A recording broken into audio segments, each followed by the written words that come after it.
What's up guys, you're back with Jex, and it's been a while since my last video, but today really warrants a new video.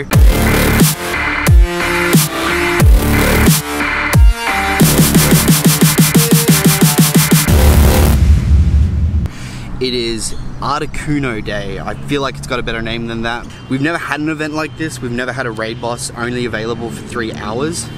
It's eerie. No gyms have had eggs on them in like the last hour or two, depending on how this event goes. Obviously Niantic may do this again, so this is going to be a real case study to see what's going to work best. This is going to be interesting. Let's see how we go. And we're back, and it's tomorrow. Well, today, now. Articuno Day is done. We're at Squirtle Community Day here at the Art Center. It is about to start in about 10 minutes or so. Hopefully it's not as hectic as yesterday. I can't imagine so. But yeah, fingers crossed on that shiny Squirtle with glasses. Keep in touch. And we're back. Again, for the 3rd time. Yet again, didn't film Squirtle Day. I'm so bad at this vlogging thing. So Squirtle Day happened. What we found out is every Pokestop was giving out field research of catch 5 Squirtles. When you completed that, you got Squirtle with glasses, could be shiny, but we're not here to talk about that. We're here to talk about the raid day. Well, here to talk about Articuno Day more specifically. So Articuno Day happened. I didn't have any chance of filming on that one. It was, look, we weren't prepared. We were the first region to obviously start it because we're here in Australia, and so we didn't know exactly what was going to happen. We now know what happened.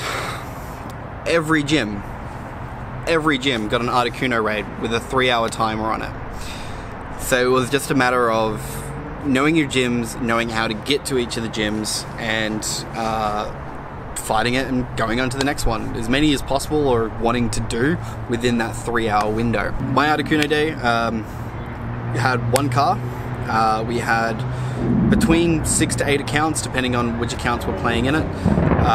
We managed to hit 28 raids in the 3-hour window. In the car as well, between the accounts, we only got 5 shinies, which seems like a lot, but considering that you're multiplying, 5 accounts by 28 raids, that's a lot of raids, and that's not very many shinies. Fortunately, one of the shinies was mine, so I still happened to get that. I also got a perfect one on my dog's account. The thing that now we have learnt from Articuno Day, we have Zapdos Day coming up this Saturday. I'm going to try and be a better vlogger and actually record something, but this is some information that I need to share, not only with my community here on the Gold Coast, but worldwide, just some things to prepare yourself and how to do it. And keep in mind that the way that I'm expressing this is for the people who wanted to have the most chances of getting a shiny, if not multiple shinies. And there's some things that you really need to orientate. So this is more going to relate to gym density areas that require driving. There are density areas like capitals and other places where you can hit all the gyms that you feel you need to within that 3-hour window just on foot.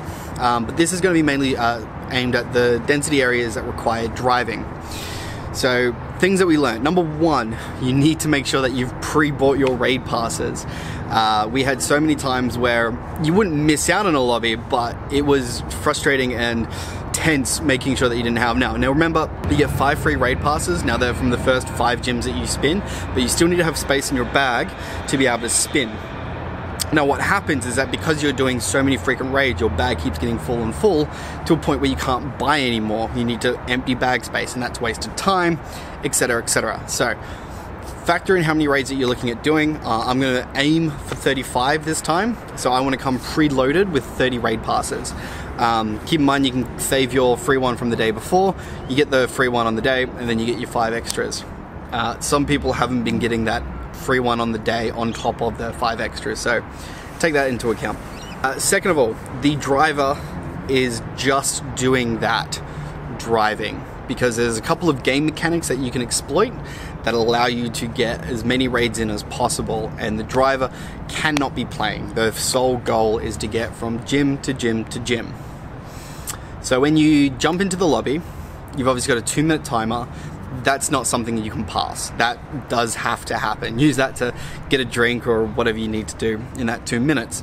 But as soon as the go disappears from everyone's screen and you're actually starting to fight the Pokemon, at that point you can actually move away from the gym, like right away from it. You don't have to be anywhere close. So the driver can actually start driving to the next gym while you're still fighting that current boss. So that's a really key point on being able to maximize the number of raids you can get. On that note, no catching.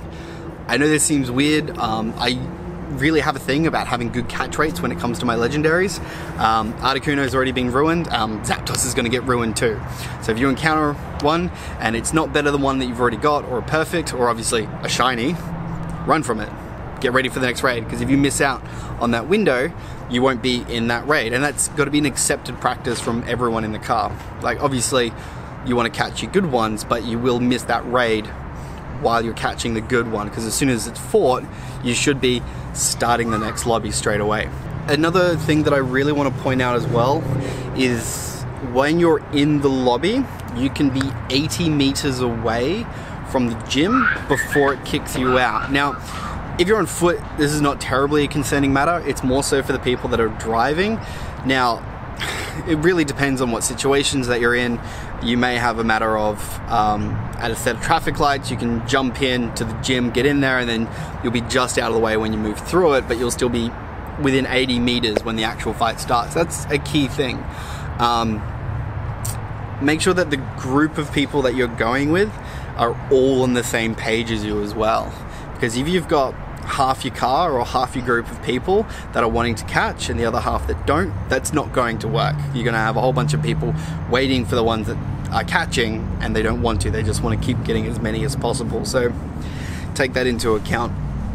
Now, obviously, like Community Day, they're trying to make these big illustrious events where we all get together and we all do raids.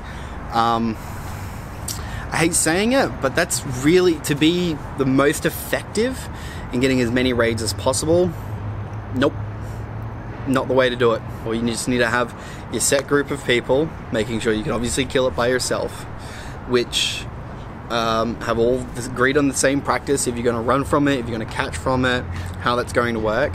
Obviously, finding a driver that plays that doesn't want to play, that's a unique thing. So shout out to all the drivers out there. Nathan, looking at you. And obviously making sure that their accounts are still being run. Have that system. Obviously, make sure you're hydrated, make sure you've got snacks in the car, make sure, well, you've gone to the bathroom beforehand, because let's be honest, it's 3 hours. You don't really want to be stopping at all. The last thing that I really want to point out when you're working out your team on how to fight Zapdos, obviously Tyranitar with double rock move, thanks to Community Day, is going to be your best DPS against it. Golem is also going to be really good because Golem's going to resist Zapdos's attacks. Don't think to yourself that you need to have the same team numbers as you did for when Zapdos was first around, because if any of you were paying attention, I certainly wasn't, I only realized this afterwards, Articuno only had a 180-second timer as opposed to 300, which legendaries get, which means that the Zapdos, well, Zapdos is going to be, and Articuno was, the equivalent of a tier 4 raid, not a tier 5. So its damage multiplier is reduced, its defense multiplier is reduced, and so it was actually going down easier. And Zapdos is going to be no different. It, well, shouldn't be any different. So keep that in mind when you're selecting what Pokemon to put into a team. So in all honesty, it should only take you 1, maybe 2 Pokemon. Carpool together, get one car. You don't want to have tandem cars. If you can avoid it, you just want to have one car, bang, bang, bang, hit as many raids as possible. But like, look, other than that, thanks guys for watching. Please drop a like, subscribe. Who got the most number of shiny Articunos at your raid? Out of the 5 that was in my car, 1 was mine, the other 4 was someone else's, just one guy's. So you got 4 Articuno, shiny Articuno on that day. We also got 4 perfects in our car, which was pretty cool. So happy hunting come this Saturday on Zapdos Day. Get your team together, pre-buy your passes. I wish you all the best. I wish you all a shiny Zapdos, and I will endeavor to actually record it this time. Peace.